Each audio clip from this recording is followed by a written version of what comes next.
प्रणाम, नमस्कार दोस्तों। मुक्ति के साथ चैनल में स्वागत है। आज हम लोग फिर से एक नए विषय पर चर्चा करेंगे, क्योंकि विषय जब स्पष्ट हो जाते हैं तो मुक्त होने में भी बहुत सहायता मिलती है, और जब व्यक्ति मुक्त होता है तो आनंद ही आनंद चारों तरफ छा जाता है। हमने महसूस किया है, और हमने क्या, हर कोई महसूस कर रहा होगा कि पूरा ब्रह्मांड, सूर्य, चांद, सितारे, निर्वात, मतलब कोई ऐसी जगह नहीं जहां चेतना नहीं।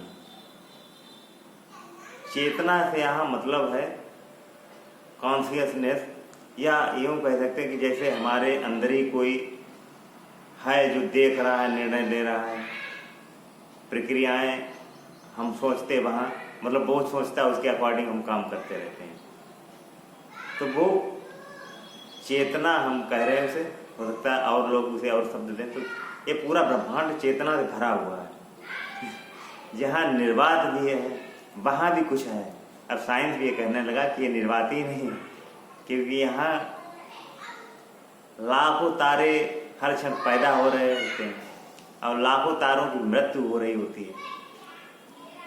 तो कहीं कहीं सब चेतना भैया भरे हुए हैं। सूर्य, चांद, सितारे, पौधे, कीट, पतंगे, पेड़ पौधे, और उनकी चेतना इतनी अद्भुत है, उनके निर्णय इतने अद्भुत होते हैं। आप ही लोग अनुभव कर रहे हैं, हम भी कर रहे हैं कि उसमें गलती है ही नहीं। यहाँ तक कि बैक्टीरिया, वायरस, इलेक्ट्रॉन, प्रोटॉन, वो भी अपने उसी हिसाब से घूम रहे होते हैं, और वो भी कभी लड़ते हैं तो विकराल महाप्रलय भी होता है जब वो चाहते हैं। तो ये चेतना का प्रवाह, मतलब चेतना अब उसे सूक्ष्म भी नहीं कर सकते, वो सूक्ष्म से भी सूक्ष्म। हवा तो महसूस होती भी है, हवा दिखाई नहीं पड़ती, महसूस हो रही है। और रिसर्च हो गया कि इसमें क्या क्या है, इलेक्ट्रॉन प्रोटॉन मूव करते हैं तो हमें हवा लगती है। मगर जो चेतना है उसका इतना सूक्ष्म रूप है कि वो अनुभव भी नहीं होती। भैया वही चेतना का ही रूप, ईश्वर का ही रूप है हमारी दृष्टि से। वो हर जगह व्याप्त है, उसके लिए कोई माध्यम हो या न हो, अब वो सभी में है, वो भरी हुई है। कोई रहे या न रहे, वो आदि से अनंत तक है और रहेगी। तो भैया इस पर आपके भी विचार सुनना चाहिए, क्योंकि हमारे तो विचार ये हैं, जब तक हालांकि दोनों हैं, चेतना एक ही है। अब यही तो उसकी क्वालिटी, मतलब यही उसकी सुंदरता है कि वो एक में ही अलग अलग प्रकट होते हैं। जैसे दो व्यक्ति भी एक ही होते हैं मगर विचार उनके अलग अलग। भैया आपके भी विचार, और आप जैसे बहुत लोगों के विचार उसमें शामिल होते हैं। देखिए, सभी को जैसे नमस्ते और प्रणाम। चेतना, जैसे कि चेतना के बारे में कहा गया, चेतना चेतन शब्द से बना। कबीर दास ने इसके बारे में सबसे पहले व्याख्या की।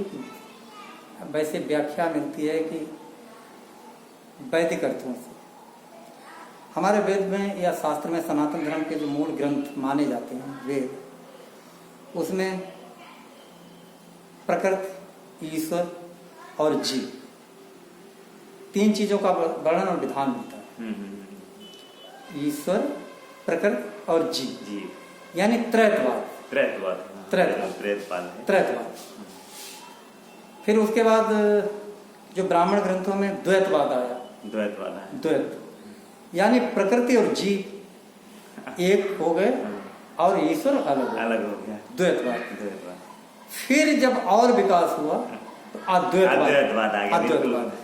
ईश्वर, जैव और प्रकृति भिन्न नहीं है। बिल्कुल सही। हाँ, ये विकास जैसे जैसे मस्तिष्क का जब विकसित हुआ, मनुष्य ने सोचना शुरू किया, तो आदि मूल जो वेद में जो वर्णन किया गया, उसमें ईश्वर, जीव और प्रकृति, जब मनुष्य ने और गहराई से जब सोचना शुरू किया, उपनिषद विकसित हुए, ग्रंथ विकसित हुए, मतलब और ध्यान से जब उसने लगाया, ध्यान लगाया, देखा, पास बैठा, उपनिषद माने पास बैठना, ईश्वर के पास बैठना, प्रकृति के पास बैठना, स्वयं के पास बैठना, जब गहराई से उसने चिंतन किया तो ईश्वर, हालांकि वो मतलब ईश्वर को सामने नहीं कर सका, तो जीव और प्रकृति को एक में कर दिया और ईश्वर अलग कर दिया। हाँ, तो द्वैतवाद हुआ, बाद में अद्वैतवाद। और जब बहुत ही गहराई से देखा तो कहा कि ईश्वर तो बिल्कुल अलग हो ही नहीं सकता। क्या हाँ, ईश्वर कैसे अलग हो सकता? ईश्वर में ही सारी चीजें समाहित होती हैं। अब यहाँ पे प्रश्न उठता है, यहाँ पे थोड़ी सा हम इसकी व्याख्या करें कि आखिर एक में समाहित कैसे? ऐसे ही समझिए, मतलब एक समुद्र में सारे जीव उत्पन्न होते हैं, सारे जीव, ठीक, उसी समुद्र में समाप्त हो जाते हैं।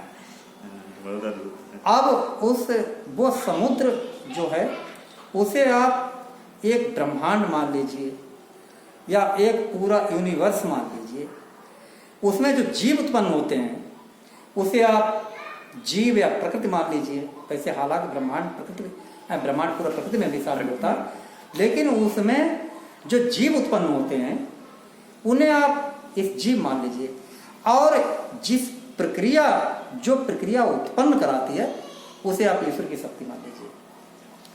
समुद्र में जो जीव, मान लीजिए वो निर्जन समुद्र, मतलब बिल्कुल वैसा समुद्र था, कालांतर में लाखों वर्षों बाद, करोड़ों वर्षों बाद उसमें तमाम जीव पैदा हो गए, फिर नष्ट भी हो गए, फिर पैदा हो गए। इस नष्ट होने की, पैदा होने की जो शक्ति है, जो प्रोसेसिंग है, जो प्रक्रिया है, उस शक्ति को आप ईश्वर मानते हैं। बिल्कुल सही। ईश्वर या चेतना भी, हाँ, चेतना भी कह सकते हैं, एक वहीं पे आ रहे हैं। हाँ, चेतना पे आ रहे हैं। तो उस प्रोसेसिंग को आप ईश्वर शब्द दे सकते हैं। अब चूंकि ईश्वर से ही उत्पन्न हुए हैं, ईश्वर देखिए, अब हम आते हैं कि चेतन, ये मतलब हमने बात शुरू की थी कबीरदास का नाम लेकर के, फिर हमने व्याख्या करने के लिए शास्त्र के वेदों में पहुंचे थे। अब हम फिर वहीं पे कबीर पे आते हैं। हालांकि मेरा कोई कबीर से लगाव ना, मैं कबीरपंथी हूँ।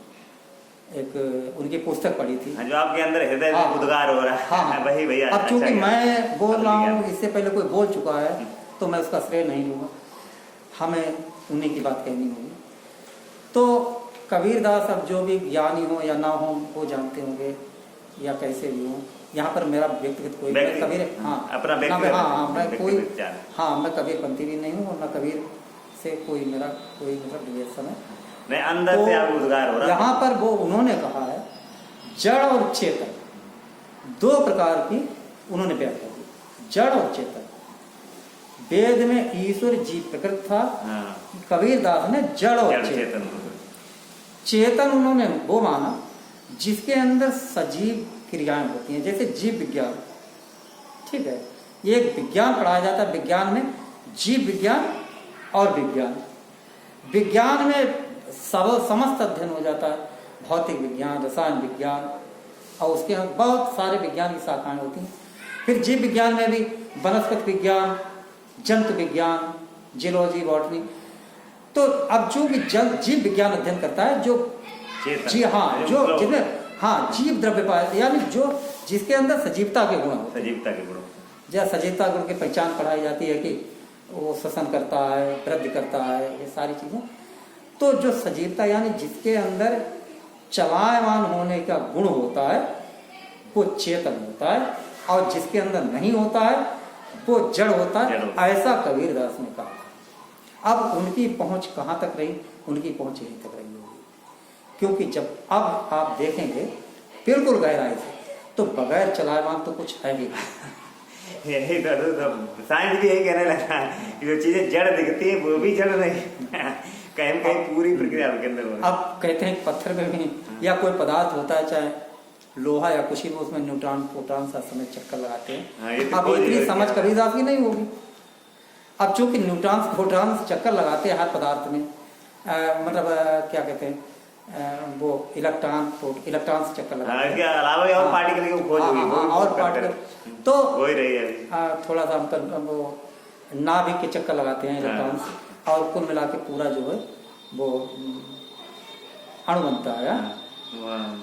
न्यूट्रॉन्स परमाणु प्रोटॉन्स, बनता है। हाँ, एक नेगेटिव परमाणु एनर्जी जो बनता है। चक्कर लगाती है, पॉजिटिव नेगेटिव प्रोटॉन्स बीच में पाए जाते हैं।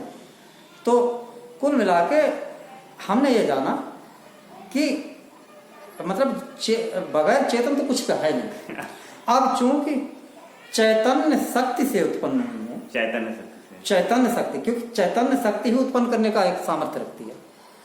बगैर चेतना के, अब जैसे जब तक चैतन्य शक्ति नहीं होगी तो कुछ नहीं हो सकता। समस्त ब्रह्मांड, यहाँ तक कि हम ब्रह्मांड से शब्द से हो जाता है कि लोग हमारा यूनिवर्स या हमारा वो समझ लें, ऐसा नहीं। पता नहीं कितने कहते हैं कि करीब करीब अपनी आकाशगंगा में 2 अरब द्रष्टव्य बता रहे हैं, और जबकि होंगे इससे भी ज्यादा। हाँ 10% द्रष्टव्य, यानी 20 अरब 20 अरब तारे अपनी आकाशगंगा में, और ऐसी करीब 150 खरब। भैया इतनी जांच हो सकता है अनंत हो। हाँ नहीं, इतनी तक पहुंचो, और इससे हो सकता है कई अरब गुना हो, कई अरब, मतलब अनंत कह सकते हैं, क्योंकि लिमिट ही नहीं है, अनलिमिटेड। और कहीं सब कुछ कहीं न कहीं कुछ हो रहा है बाहर भी, और अपनी कोशिका के अंदर। जबकि कोशिका की इकाई, यहाँ तक कि एक परमाणु की इकाई इतनी छोटी होती है, उसमें न्यूट्रॉन्स प्रोटॉन्स, वहां भी वही क्रिया हो रही है जो कि यूनिवर्स में हो रही है। तो आप देखिए कि समस्त चेतन है। अब हम आते हैं चेतना। देखिए, हम से मतलब है कि हम कितनी, मतलब हम कौन कौन सी चेतना से परिचित हैं। चेतना तो सभी के अंदर है। पत्थर भी चैतन्य है, वृक्ष भी चैतन्य है। वृक्ष का तो हो चुका है कि जैसे एक मतलब अभी वैज्ञानिक टेस्ट भी हुआ कि किसी बाग में एक वृक्ष को काटेंगे तो बाकी वृक्ष उदास हो जाते हैं, उन्हें पता चल जाता है कि हो सकता है हमें काटने वाले हैं। हाँ, और उनके अंदर एक सदमा हो जाता है, वृक्षों के अंदर सदमा हो जाता है। ये नई खोज वृक्ष में भी समझ, तत्वों में भी, और यदि गहराई में जाए तो तत्वों में भी। लेकिन हम कहाँ तक, किसके तक संबंधित हैं, कहाँ तक स्थापित हैं, हमने अपनी चेतना का विकास कितना किया है। क्या हम अपनों से जुड़ पाए, क्या हम मानवों से जुड़ पाए, क्या हम समस्त जीव से जुड़ पाए, क्या हम प्रकृति से जुड़ पाए, हमने अपनी चेतना का कितना विकास किया, ये आवश्यक होता है। और जब हमारी चेतना विकसित होगी तो हमारे तंतु उससे जुड़ पाएंगे, तो धीरे धीरे विकास होता है, धीरे धीरे विकास होता है संवेदनशीलता से, प्रेम से, आत्मीयता से, उसके पास बैठने से, उसके पास जाने से, उसके पास ध्यान देने से, उसे समझने से। किसी पत्थर को भी ध्यान से देखेंगे आप, थोड़ी देर बैठेंगे, वो भी समझेगा ये मुझे समझ रहा है। बिल्कुल सही, बहुत ही अच्छी व्याख्या कर रही है, बहुत यही अद्भुत। यहाँ पर यह है कि हम कितने विकसित हैं अपनी चेतना के बारे में, ये हमें ध्यान देने की जरूरत है। और जैसे जैसे विकास होता जाएगा तो हमारी चेतना उसकी चेतना से जुड़ती जाएगी, और सबसे जुड़ते जुड़ते सब चैतन्य नजर आते रहेंगे, मतलब आते जाएंगे। यही हमारा उत्तर विकास होना चाहिए। तो भैया आपने चेतना को, मतलब उसमें कोई कमी छोड़ी ही नहीं। इतना सुनकर शायद चेतना के बारे में पूरी तरीके से जो सुनेगा वो समझ जाएगा। आपके अंदर बैठे हुए प्रभु को प्रणाम करते हैं, क्योंकि उन्होंने वही बोल रहा है, और कभी कभी बहुत अद्भुत ही बोलता है, तो आपके अंदर से बहुत अद्भुत निकला। इसलिए भैया आपको बहुत बहुत धन्यवाद, सभी को प्रणाम। ये तो भाई सभी को हमारी तरफ से नमस्ते और प्रणाम, और बस।